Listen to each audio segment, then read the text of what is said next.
नमस्कार दोस्तों, मैं पंकज सबलानिया सोनी एजुकेशन पॉइंटर पर आपका स्वागत करता हूं।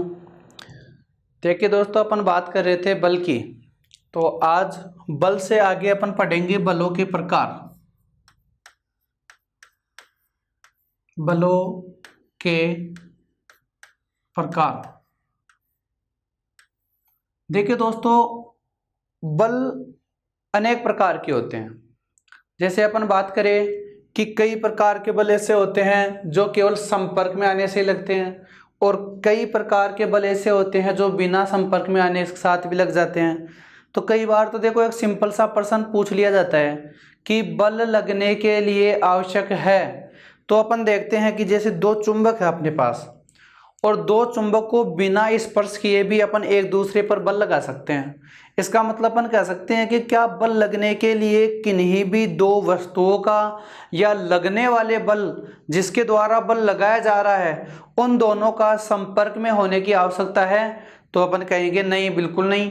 क्यों? क्योंकि अपन एक सिंपल सा उदाहरण लेते हैं। यदि दो चुंबक के ध्रुवों का, तो अपन क्या देखते हैं कि दोनों को संपर्क में लाए बिना भी उन पर क्या लगाया जा सकता है? बल लगाया जा सकता है। इस प्रकार से बलों के अनेक प्रकार होते हैं। जैसे यदि मैं बात करूं, सबसे पहले आपके पास आ जाता है गुरुत्वाकर्षण बल।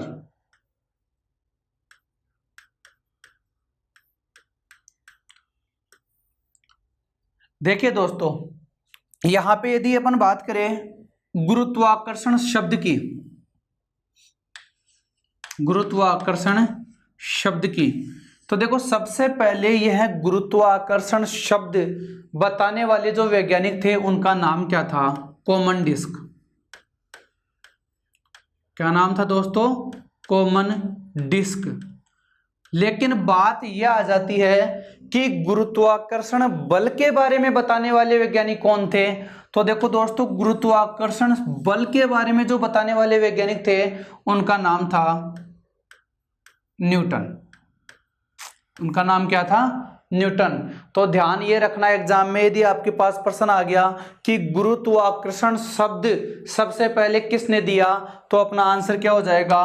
Common disc. और बात यदि ये आ जाती है कि गुरुत्वाकर्षण बल के बारे में जो वैज्ञानिक बताया जिन्होंने, उनका नाम क्या था? न्यूटन। तो देखो दोस्तों, न्यूटन ने क्या बताया कि जैसे आपके पास यहाँ पे कोई दो पिंड लगे हुए हैं, एक ये वाला पिंड है और एक ये वाला पिंड है। मान लेते हैं अपन इसका कोई द्रव्यमान है जो m1 है, और इसका यदि कोई द्रव्यमान है वो m2 है, और ये दोनों के दोनों पिंड एक दूसरे से r दूरी पर रखे हुए हैं। एक पिंड आपके पास a पिंड है जिसका द्रव्यमान कितना दिया हुआ है? m1। दूसरा पिंड आपको दिया हुआ है b पिंड है जिसका द्रव्यमान आपको दिया हुआ है m2, और ये दोनों एक दूसरे से r दूरी पर रखे हुए हैं।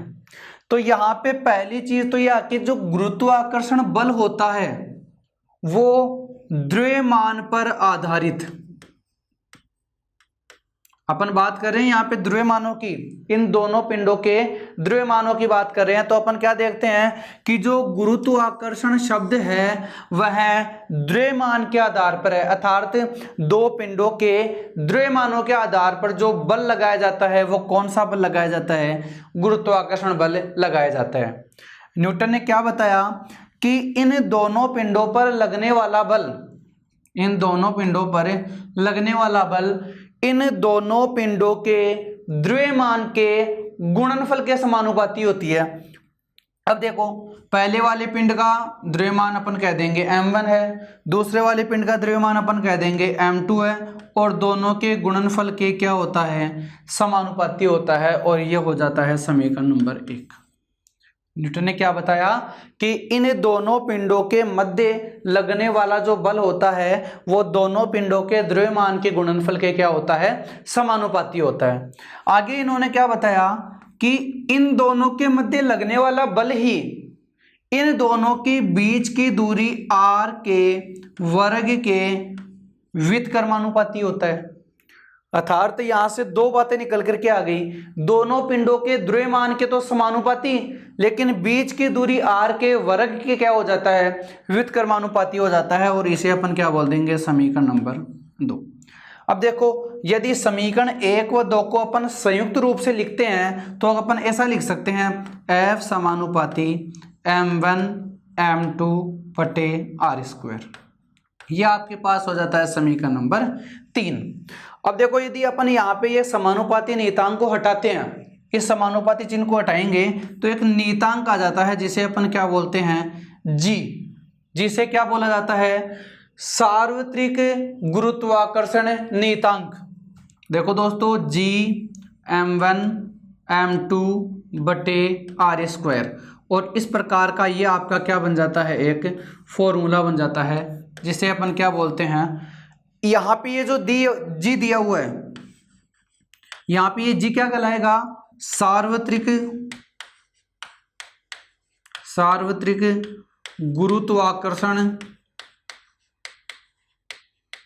गुरुत्वाकर्षण नियतांक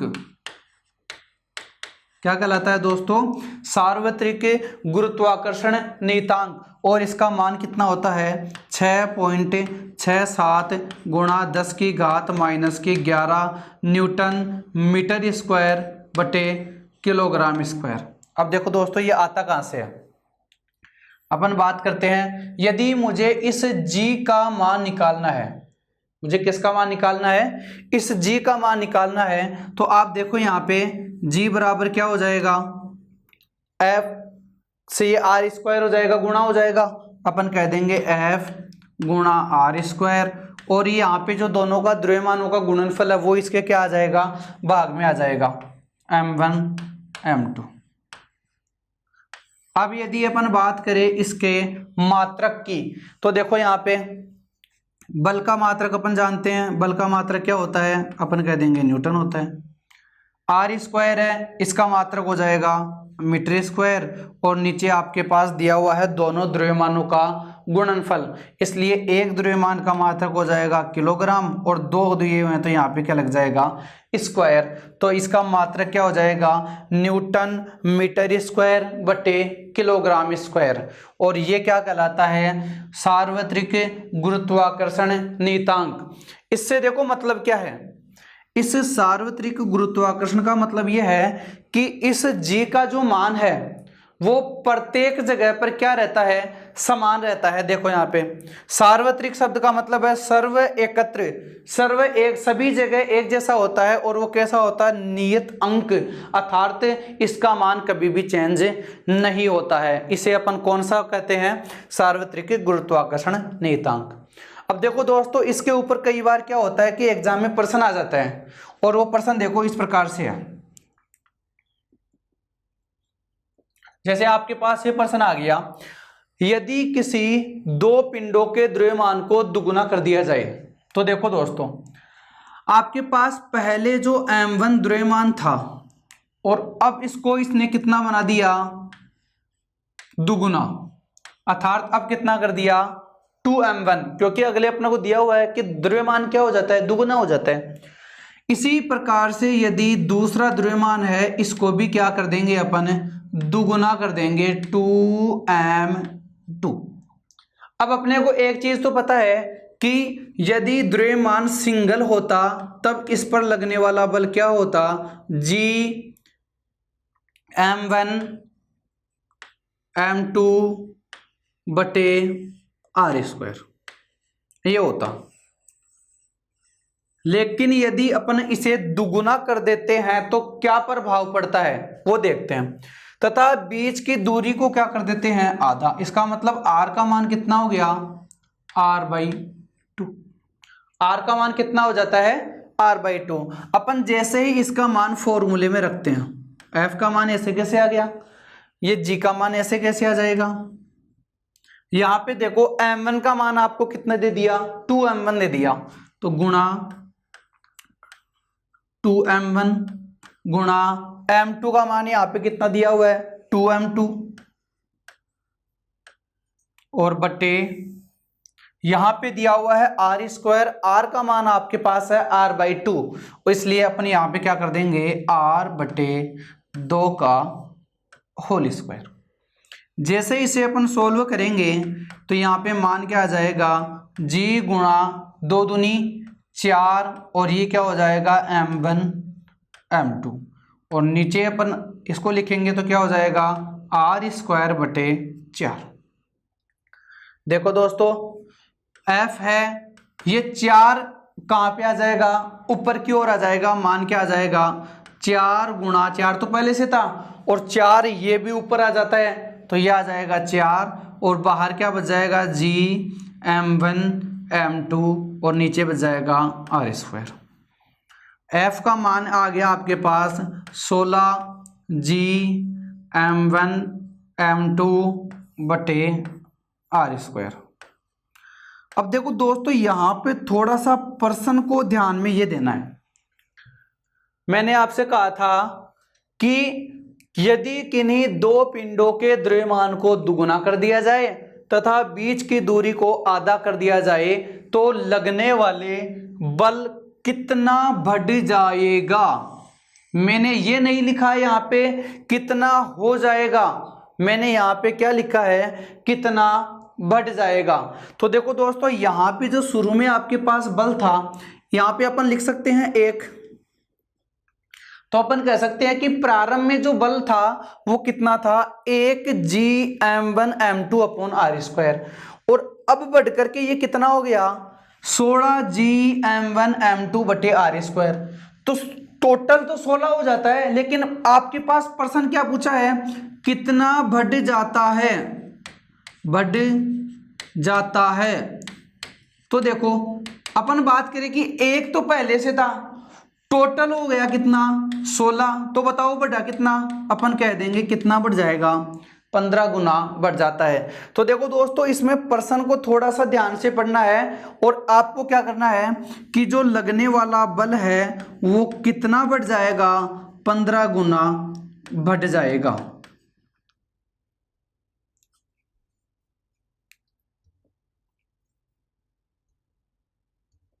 कितना गुना हो जाएगा 15, सॉरी कितना गुना बढ़ जाएगा 15 गुना बढ़ जाएगा।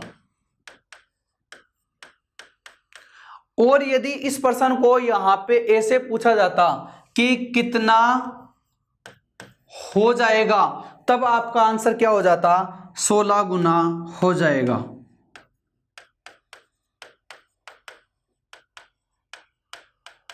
ये थोड़ा दोस्तों ध्यान में रखना है। आगे अपन बात करते हैं नेक्स्ट बल की, गुरुत्वीय बल।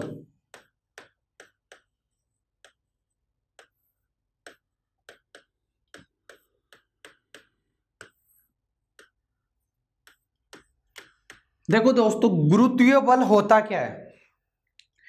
अभी अपने गुरुत्वाकर्षण बल पढ़ा कि आपके पास दो पिंड दिए हुए हैं, एक पिंड ये है और एक पिंड ये है।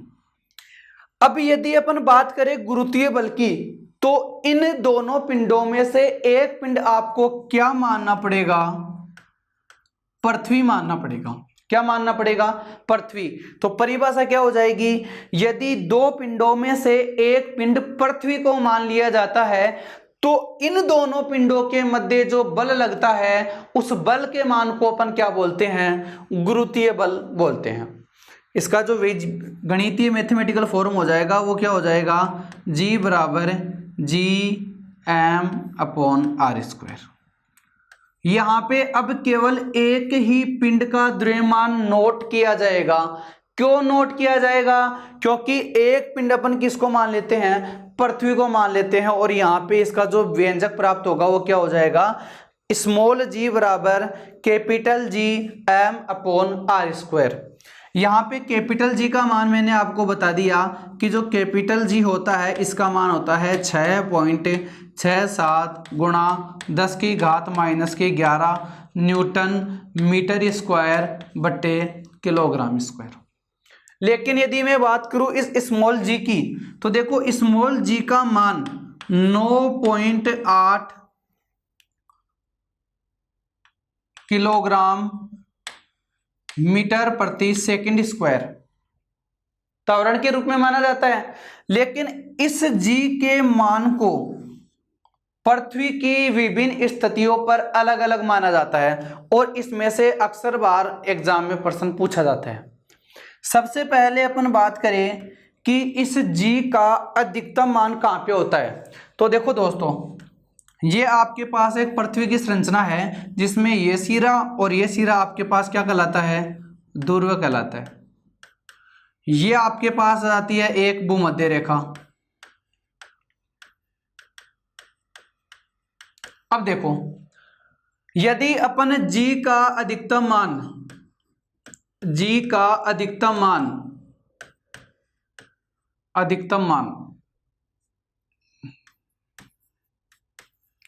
की बात करें तो इस g का अधिकतम मान कहां पर होता है, दोनों ध्रुवों पर होता है। ये प्रश्न एग्जाम में डायरेक्ट ही पूछा जाता है कि ध्रुवों पर g का मान होता है अधिकतम, न्यूनतम, कम या ज्यादा। तो आपको क्या करना है, सबसे ज्यादा अर्थात अधिकतम मान कहां पर पाया जाएगा, ध्रुवों पर पाया जाता है। दूसरी यदि बात करें g का मान न्यूनतम कहां पे पाया जाएगा, न्यूनतम अर्थात इस भूमध्य रेखा पर इस g का मान क्या पाया जाता है, न्यूनतम पाया जाता है, कम पाया जाता है। लेकिन यदि मैं बात करूं पृथ्वी के केंद्र की, ये है आपके पास पृथ्वी का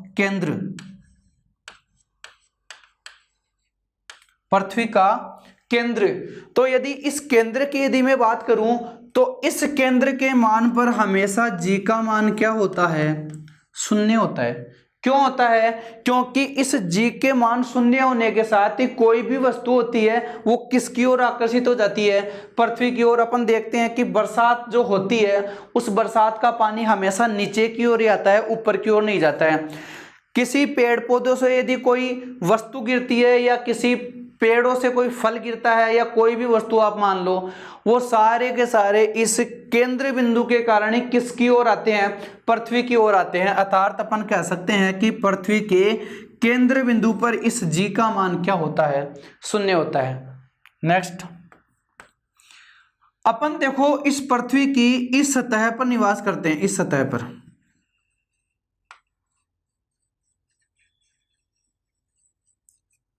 तो आप चाहे इस सतह से ऊपर की ओर जाए या इस सतह से अंदर की ओर आए, हमेशा इस g के मान में क्या होगी, कमी होगी। अब वो कमी क्यों होती है, आपको एक चीज का पता है, कल की क्लास में अपन ने पढ़ा था कि पृथ्वी पर से यदि किसी वस्तु को पलायन वेग की सहायता से अंतरिक्ष में फेंका जाता है तो वह वस्तु कभी भी पृथ्वी पर वापस नहीं आती है। मान लेते हैं कि वह एक सीमा रेखा यहाँ पे है, यदि अपन पलायन वेग की सहायता से इस सतह से कोई वस्तु ऊपर की ओर फेंक रहे हैं और वो वस्तु यहाँ तक आ जाती है, तो बताओ वो वस्तु वापस नीचे आएगी क्या, नहीं आएगी। क्यों, क्योंकि वो तो इस सीमा रेखा को पार कर गई, कहाँ पे चली गई, अंतरिक्ष में चली गई। कहां पर चली गई दोस्तों, अंतरिक्ष में चली गई। और एक बार जो वस्तु अंतरिक्ष में चली जाती है पलायन वेग की सहायता से, वो वापस पृथ्वी पर नहीं आती है। तो देखो यहाँ पे ऊपर की ओर जा रहे हैं, तो बताओ इसके मान में थोड़ी कमी होगी कि नहीं होगी। एक तो अपन वस्तु को यहां से फेंके और एक थोड़ा ऊपर यहाँ आके फेंके, तो बताओ इसमें कमी हुई।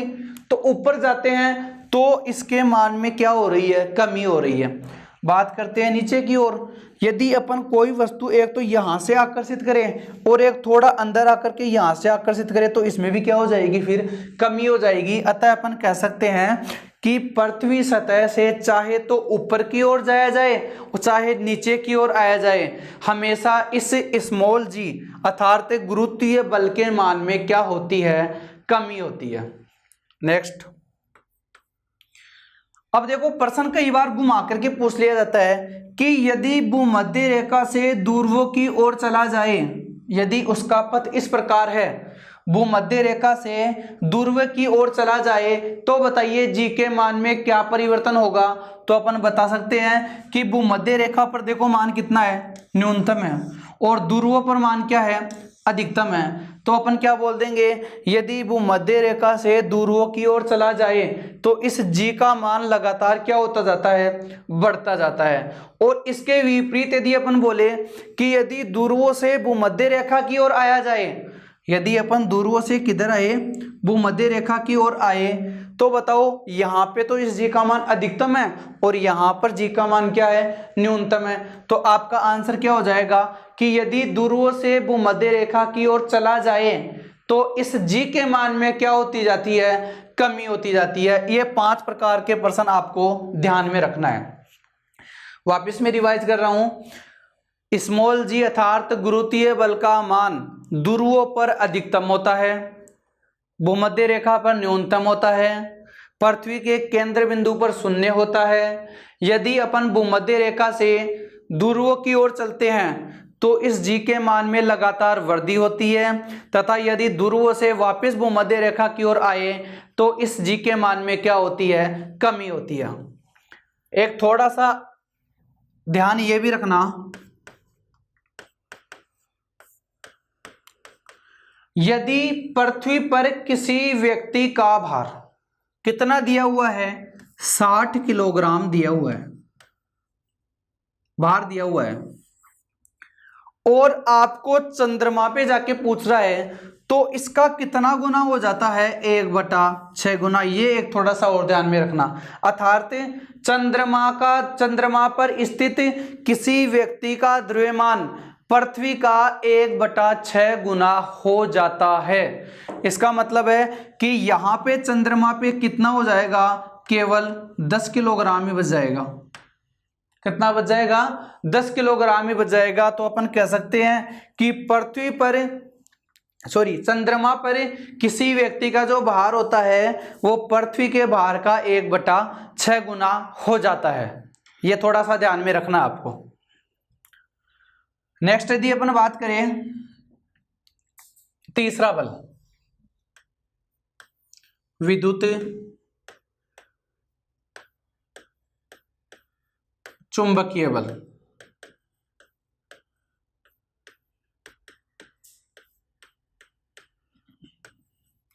देखो दोस्तों, यहां पे 2 शब्द आ रहे हैं आपके पास। एक तो यहां पे अपने को क्या दिख रहा है, विद्युत, और दूसरा क्या दिख रहा है, चुंबकीय। इन दोनों को अपन अलग अलग टाइप में पढ़ेंगे। पहले यदि मैं बात करूं विद्युत बल, लेकिन ध्यान में ये रखना है कि जो विद्युत बल लगता है वो हमेशा स्थिर आवेशों के मध्य लगता है, और इसलिए अपन इसका नाम क्या लिखेंगे, स्थिर विद्युत बल। देखो दोस्तों क्या होता है, अपन ने अभी गुरुत्वाकर्षण बल में क्या पढ़ा कि आपके पास 2 पिंड है, उन दोनों पिंडों के द्रव्यमान में जो बल लगता है उसको अपन गुरुत्वाकर्षण बल कर रहे थे। सेम स्थिति यहां पर आती है, आपके पास पिंड न होकर के उसके स्थान पर क्या ले लिया जाता है, आवेश ले लिया जाता है, और एक का आवेश तो मान लेते हैं अपन Q1 है और दूसरे का आवेश मान लेते हैं Q2 है, और ये दोनों के दोनों आवेश एक दूसरे से कितनी दूरी पर रखे हुए हैं, r दूरी पर रखे हुए हैं। इस स्थिर विद्युत बल के बारे में बताने वाले वैज्ञानिक कौन थे, कूलाम थे, और इसलिए इसका दूसरा नाम क्या है, कूलाम बल। क्या कहा जाता है, कूलाम बल कहा जाता है। देखो दोस्तों, जिस प्रकार से गुरुत्वाकर्षण बल है उसी प्रकार से ये हो जाएगा। कूलाम ने क्या बताया कि इन दोनों आवेशों के मध्य लगने वाला बल दोनों आवेशों के गुणनफल के क्या होता है, समानुपाती होता है। समीकरण नंबर 1। दूसरा क्या बताया कि इन दोनों आवेशों के बीच की दूरी r जो दी हुई है यहाँ पे, उसके वर्ग के क्या होता है, व्युत्क्रमानुपाती होता है। समीकरण नंबर 2। यदि अपन समीकरण 1 व 2 का संयुक्त रूप लिखते हैं तो ये मान क्या हो जाएगा, F समानुपाती Q1 Q2 अपॉन r²। समीकरण नंबर 3। यदि यहां से एक नियतांक का मान लिखेंगे तो मान आपके पास क्या आ जाएगा, K Q1 Q2 upon are square. और ये वाला जो मान है ये क्या कहलाता है, कूलाम बल कहलाता है। समीकरण नंबर 4 क्या डिनोट करता है, कूलाम के मान को निरूपित करता है। यहाँ पे जो आपको के दिया हुआ है इसका मान क्या होता है, 1/4 पाई एप्सिलॉन नॉट, या इसका अपन मान रखे तो 9 गुणा 10 की घात 9 न्यूटन मीटर स्क्वायर बटे कूलाम स्क्वायर। अब देखो ये आया कहाँ से, यदि मुझे यहाँ से के का मान निकालना है तो आर स्क्वायर एफ से गुणा हो जाएगा, मान आ जाएगा एफ इंटू आर स्क्वायर, और ये दोनों के दोनों आवेश कहाँ पे आ जाएंगे, नीचे, अर्थात Q1 Q2। अब देखिए दोस्तों यहाँ पे आपके पास ये 4 है, ये पाई का मान आप जानते हो 22/7 होता है, और ये एक जो मान दिया हुआ है एप्सिलॉन नोट, इसे बोला जाता है निर्वात की विद्युतशीलता, निर्वात की विद्युतशीलता, जिसका मान कितना होता है 8.85 गुणा 10 की घात -12, ये इसका मान होता है। अब इसमें जैसे छोटा सा प्रश्न आपको पूछ ले, जैसे अभी मैंने आपको बताया था कि यदि दोनों के पिंडों को दुगुना कर दिया जाए तो यहाँ पर मैं कह सकता हूं कि दोनों आवेशों के मान को क्या कर दिया जाए, दुगुना कर दिया जाए, तथा बीच की दूरी क्या कर दी जाए, आधी कर दी जाए, तो दोनों के बीच में कितना गुना बल हो जाएगा या कितना गुना बल बढ़ जाएगा, आप आराम से कर सकते हो।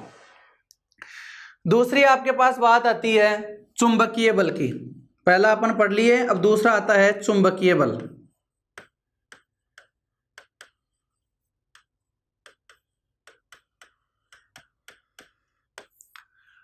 चुंबक की यदि अपन एक संरचना की बात करें तो चुंबक के कितने सिरे होते हैं, 2 सिरे होते हैं, एक को बोलते हैं अपन उत्तरी सिरा और एक को बोलते हैं अपन दक्षिणी सिरा।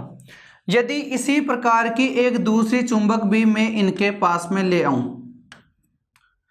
तो दूसरी चुंबक के सिरे यदि मैं एन सिरे को पहले ले लूं या फिर इस एस सिरे को यदि मैं पहले ले लूं, यदि इस चुंबक के पास में यदि एन वाला सिरा एस वाले सिरे के पास में लेकर के आता हूं तो इनका आकर्षण बल कहलाएगा, कौन सा बल कहलाएगा, आकर्षण बल।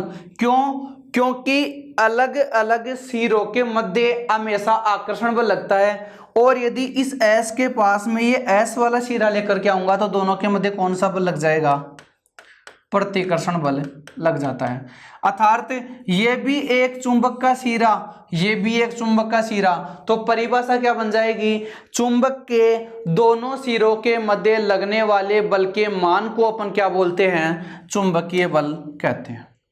परिभाषा क्या बन जाएगी, चुंबक के दोनों सिरों के मध्य लगने वाले बल के मान को अपन क्या बोलते हैं, चुंबकीय बल बोलते हैं। कई बार पूछ लिया जाता है कि चुंबकीय बल का मान ज्यादा होता है कि गुरुत्वाकर्षण बल का मान, चुंबकीय बल का मान ज्यादा होगा कि गुरुत्वाकर्षण बल का मान।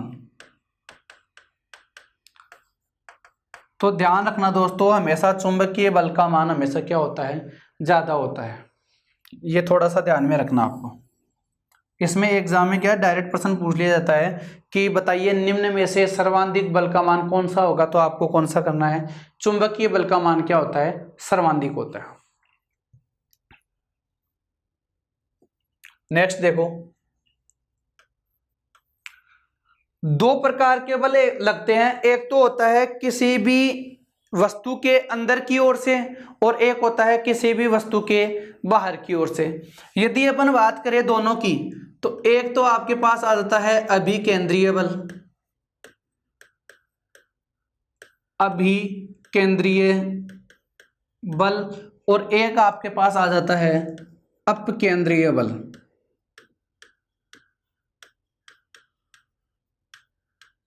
अपकेंद्रीय बल देखो, जैसे कि परिभाषा में नाम में इसमें दिया हुआ है अभिकेंद्रीय का मतलब अपन कह सकते हैं केंद्र की ओर, अर्थात इसकी परिभाषा क्या बन जाएगी कि किन्हीं वस्तुओं के मध्य लगने वाला वह बल जो इसके केंद्र की ओर लगता है, कौन सा बल कहलाएगा, अभिकेंद्रीय बल कहलाता है। और यदि मैं बात करूं कि किसी वस्तु के केंद्र से बाहर की ओर जो बल लगता है उसे अपन कौन सा बल कहते हैं? अपकेंद्रीय बल कहते हैं। इसको अपन थोड़े से उदाहरण से समझ सकते हैं। यदि मैं बात करूं अभिकेंद्रीय बल की, तो देखो आप सभी देखते हो कि यदि अपन सूर्य को मध्य में रख देते हैं और इसके बाहर सारे के सारे ग्रह हैं, वो क्या लगाते हैं? चक्कर लगाते हैं। जैसे अपन एक ग्रह को मान लेते हैं पृथ्वी, क्या मान लेते हैं? पृथ्वी।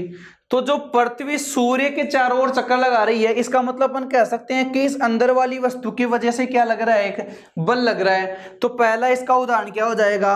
पृथ्वी का सूर्य के चारों ओर चक्कर लगाना कौन सा बल लगता है? अभिकेंद्रीय बल लगता है।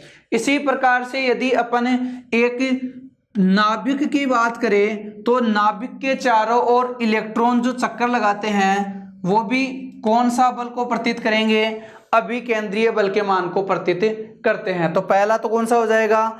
सूर्य के चारों ओर पृथ्वी का चक्कर लगाया जाना कौन से बल को निरूपित करता है? अभिकेंद्रीय बल के मान को। दूसरा होता है इलेक्ट्रॉन द्वारा नाभिक के चारों ओर चक्कर लगाना कौन से बल के मान को व्यक्त करता है? अभिकेंद्रीय बल के मान को। इसी प्रकार से पृथ्वी के चारों ओर चक्कर कौन लगाता है? चंद्रमा लगाता है कि नहीं लगाता है? तो अगला उदाहरण क्या हो जाएगा? पृथ्वी के चारों ओर चंद्रमा का चक्कर लगाया जाना भी क्या कहलाता है? अभिकेंद्रीय बल कहलाता है।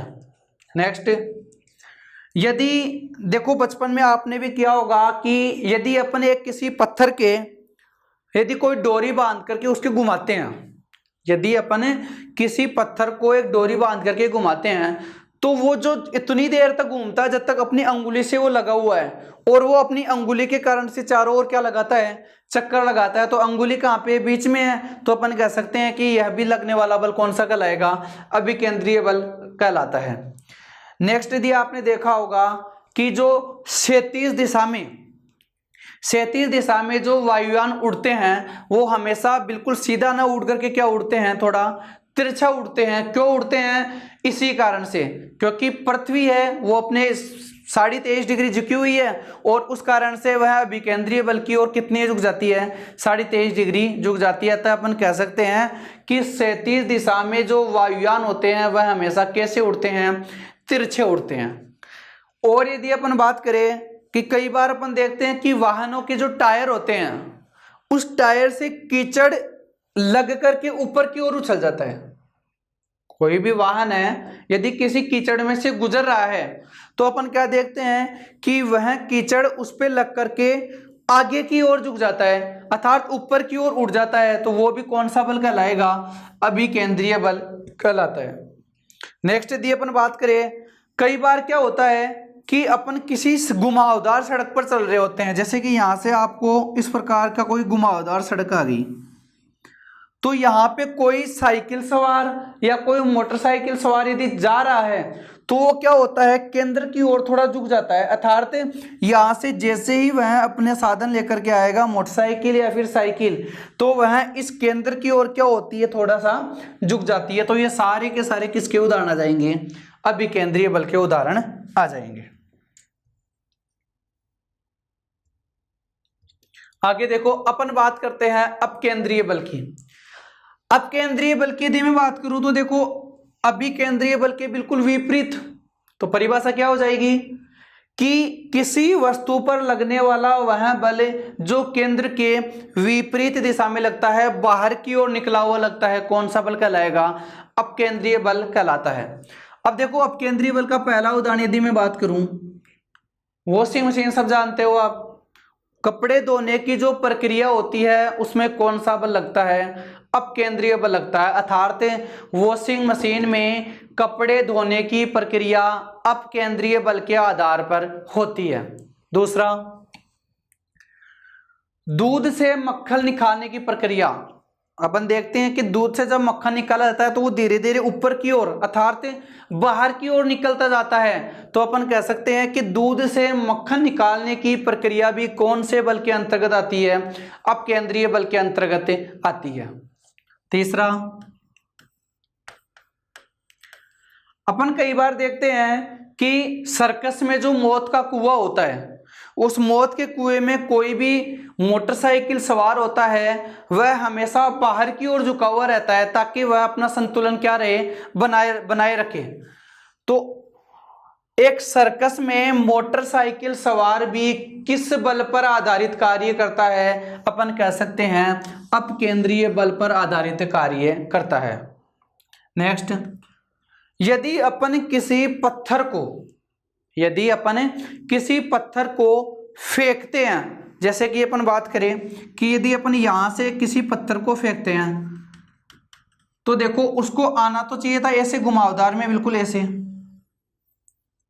लेकिन वो क्या होता है, थोड़ा सा आगे जाकर के गिरता है, मतलब दीर्घवृत्ताकार परवलय बना लेता है, दीर्घवृत्ताकार पथ बना लेता है।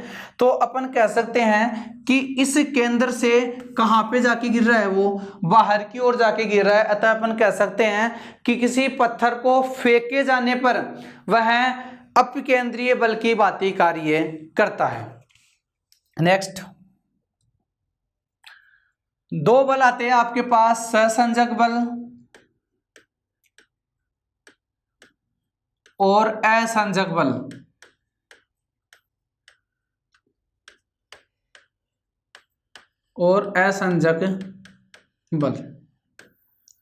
पहले अपन बात करते हैं सहसंजक बल की।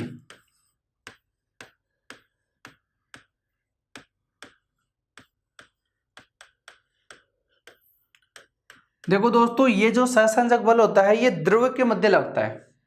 अब ध्रुव के मध्य होता क्या है, किसी भी एक समान अणुओं के मध्य लगने वाले बल के मान को अपन क्या बोलेंगे, सहसंजक बल बोलेंगे। अर्थात जो अणु अपन काम में ले रहे हैं वो एक समान होने चाहिए और उनके मध्य जो बल कार्य करता है वो क्या कहलाता है, सहसंजक बल कार्य करता है। जैसे अपन देखते हैं कि यदि अपन बर्तनों में दो प्लेटें अपने धोई है और दोनों प्लेटों को धो करके उनको रख दिया जाता है तो उनके बीच में क्या होता है कि थोड़ा सा पानी रुक जाता है या इकट्ठा हो जाता है, और जैसे ही अपन उन दोनों प्लेटों को अलग अलग करते हैं तो अपने को थोड़ा सा क्या होता है कि बल लगाना पड़ता है, और उस बल के मान को अपन क्या बोलते हैं, सहसंजक बल बोलते हैं। क्यों?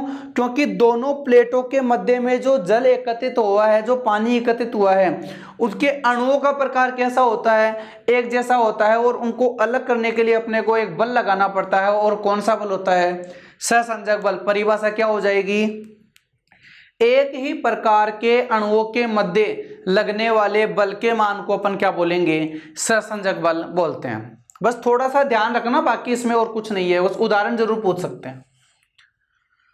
दूसरा आपके पास आता है असंजक बल।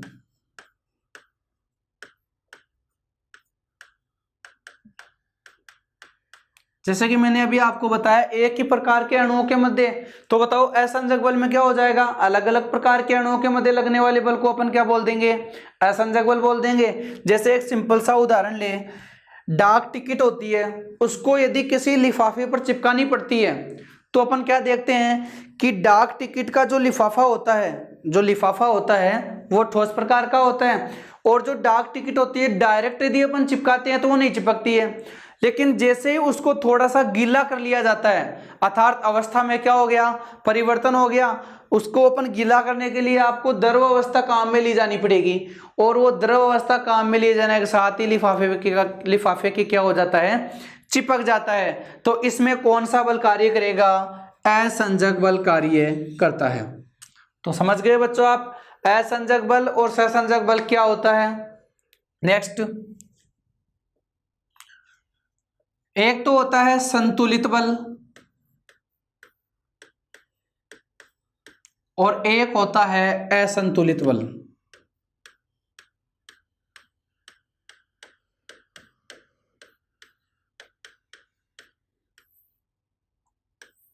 देखो दोस्तों, यदि किसी वस्तु पर, जैसे ये आपके पास कोई वस्तु है, इस पर एक व्यक्ति इधर से बल लगा रहा है, अपन मान लेते हैं F1 है, एक व्यक्ति इधर से बल लगा रहा है F2 है, एक व्यक्ति इधर से लगा रहा है F3 बल है, एक व्यक्ति इधर से लगा रहा है F4 बल है, एक व्यक्ति इधर से लगा रहा है F5 बल है।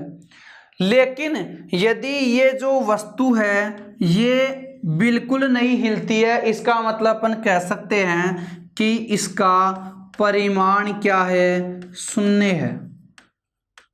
परिमाण क्या है, शून्य है। तो लगने वाला बल कौन सा हो जाएगा, संतुलित बल। संतुलित बल से मतलब ये हो गया कि इन सभी के द्वारा बल लगाए जाने के बाद भी इसका परिमाण क्या है, शून्य है। और शून्य होने के साथ ही ये कैसा बल हो जाएगा, संतुलित बल हो जाता है।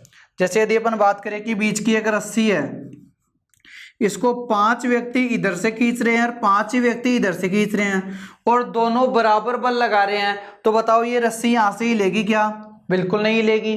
क्यों हिलेगी भाई दोनों इधर बराबर बल लगा रहे हैं, बराबर मात्रा में बल लगा रहे हैं। यदि मैं आपसे कहूं कि इधर 2 व्यक्ति और आ जाते हैं, तो अब व्यक्ति कितने हो गए, 7 हो गए। तो अपन कह सकते हैं कि अब ये रस्सी किधर आ जाएगी, इस साइड में आ जाएगी और यहाँ पे परिणाम शून्य से भी क्या हो जाएगा, बदल जाता है। और यदि इसका परिमाण बदल जाता है तो यहाँ पे बल भी बदल जाता है और वो बल क्या कहलाएगा, फिर असंतुलित बल कहलाता है। तो परिभाषा क्या हो जाएगी, यदि लगाए गए बल में परिमाण का मान शून्य हो जाता है तो वह संतुलित बल कहलाता है, जबकि यदि परिमाण का मान शून्य नहीं होता है तो दिया गया बल कौन सा हो जाएगा, असंतुलित बल हो जाता है। नेक्स्ट देखो, एक इंपॉर्टेंट बल है जिसे अपन बोलते हैं घर्षण बल।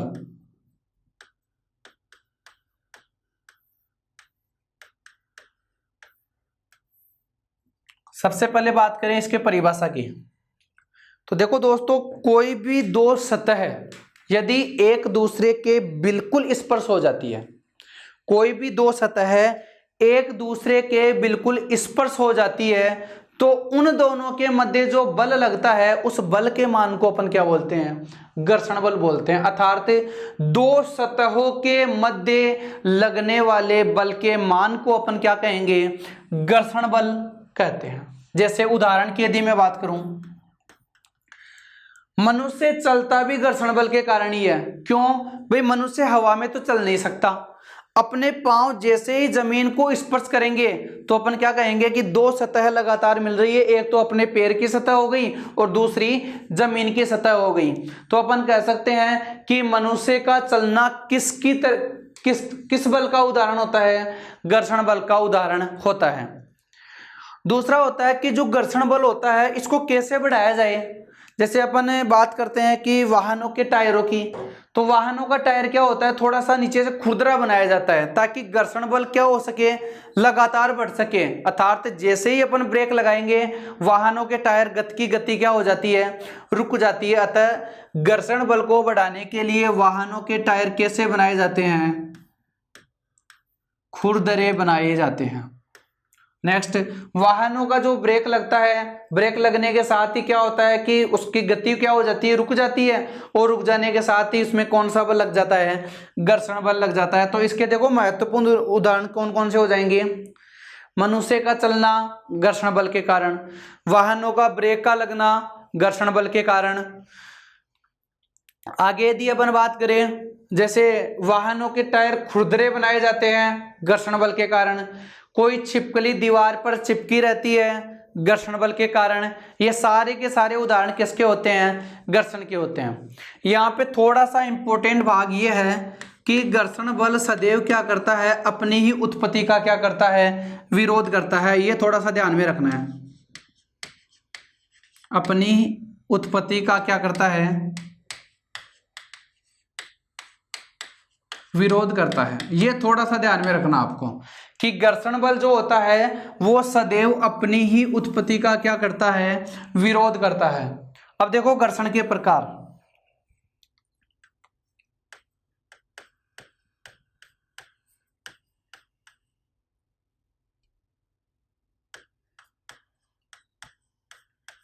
मुख्य रूप से घर्षण की यदि मैं बात करूं तो मुख्य रूप से घर्षण बल होता है 3 प्रकार का। पहला स्थिति घर्षण, यहां पे जो मैं बोर्ड पे लिख रहा हूं वो भी घर्षण बल के कारण ही है, क्यों? जैसे ही बोर्ड की स्क्रीन इस पेन की स्क्रीन को टच करेगी तभी लिखा जाएगा, यदि मैं ऐसे हवा में लिखूंगा तो ऐसा कुछ नहीं लिखा जाएगा। तो यहाँ पे ये भी एक घर्षण बल का उदाहरण हो जाता है। पहला आता है स्थितिज घर्षण, दूसरा आता है सीमांत घर्षण,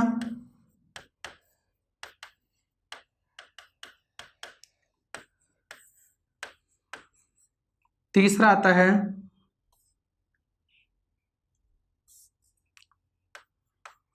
सर्पी घर्षण।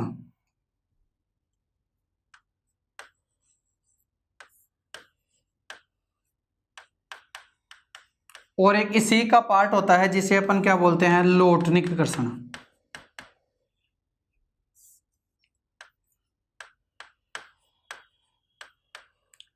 लोटनिक घर्षण। अब देखो होता क्या है, ये इसी का पार्ट होता है। एक स्थितिज घर्षण का मतलब होता है कि जैसे मेरे हाथ पे मैंने ये पेन रख दिया और इसकी स्थिति क्या हो गई, बिल्कुल स्थिर हो गई। अर्थात कोई भी दो सतह जब आपस में मिल जाती है लेकिन उसकी अवस्था कैसी होनी चाहिए, स्थिर अवस्था होनी चाहिए, तो वह क्या कहलाती है, स्थितिज घर्षण कहलाता है। कोई भी दो वस्तु की सतह यदि आपस में मिल जाती है तो उसे अपन कौन सा घर्षण बल कहेंगे, स्थितिज घर्षण बल कहते हैं। सीमांत घर्षण का मतलब होता है कि जैसे यहाँ पे कोई वस्तु रखी हुई है और मैं इसको उठा करके यहाँ पे रख देता हूं, अर्थात इसको थोड़ा सा वेग लगा करके मैंने क्या कर दिया, चेंज कर दिया, ये क्या कहलाएगा, इसका सीमांत घर्षण कहलाएगा। क्या कहलाएगा, सीमांत घर्षण कहलाएगा। तीसरा आता है सर्पी घर्षण। सर्पी घर्षण का मतलब देखो, यदि एक दीवार के सहारे यदि मैं कोई गेंद फेंकता हूं तो एक तो वो गेंद देखो बिल्कुल इस प्रकार से इसके स्पर्श होते हुए आए, और एक देखो खुद गेंद भी घूमती हुई आए और यहाँ पे इसके स्पर्श होते हुए भी आए। तो यदि खुद भी घूमती हुई आए गेंद और इसके स्पर्श होती भी आए तो इसे तो अपन क्या बोल देंगे, लोटनिक घर्षण। और यदि खुद घूमती हुई नहीं आए और यदि इसके डायरेक्ट स्पर्श करते हुए आती है तो इसे अपन क्या बोल देंगे, सर्पी घर्षण। पहला आता है स्थितिज घर्षण, यदि कोई दो सतह आपस में मिल जाती है लेकिन वह स्थिर अवस्था में होती है तो इसे अपन स्थितिज घर्षण कहेंगे। दूसरा आता है सीमांत घर्षण, यदि किसी एक वस्तु को उठा करके दूसरे स्थान पर रख देंगे तो उसके वेग के मान को सीमांत वेग कहा जाता है, तो इसके वेग में परिवर्तन हो जाता है तो इसके द्वारा जो घर्षण लगता है उसे सीमांत घर्षण कहेंगे। तीसरा आता है सर्पी घर्षण, यदि कोई वस्तु यदि इसके स्पर्श करती हुई नीचे आती है तो इसे अपन सर्पी घर्षण कहेंगे, और यदि कोई वस्तु इसके स्पर्श करती हुई भी आ रही है और खुद भी घूमती हुई आ रही है तो इसे अपन कौन सा बल कहेंगे, लोटनिक घर्षण कहते हैं। कई बार आता है कि इसको घर्षण को कम करने के बढ़ाने के जो नियम आते हैं या कौन कौन से पदार्थों का उपयोग किया जाता है, तो अपन कई बार देखते हैं कि जो दुकानों के शटर वगैरह होते हैं वो जाम टाइप में हो जाते हैं, मतलब एक जगह रुक जाते हैं, उसको बंद करने में और खोलने में क्या थोड़ी सी दिक्कत महसूस होती है। तो अपन क्या करते हैं, इसको हटाने के लिए कि वह बिल्कुल आसानी से खुल जाए, इसके लिए किसका उपयोग किया जाता है, ग्रीस का उपयोग किया जाता है। किसका उपयोग किया जाता है, ग्रीस का उपयोग किया जाता है। दूसरा, मशीनों के जो कलपुर्जे होते हैं बीच में यदि परेशानी उत्पन्न करने लगते हैं तो उसमें एक स्नेहक, जिसे अपन ल्यूब्रिकेंट कहते हैं, तो स्नेहक का उपयोग भी क्या किया जाता है, इसी में किया जाता है, स्नेहक।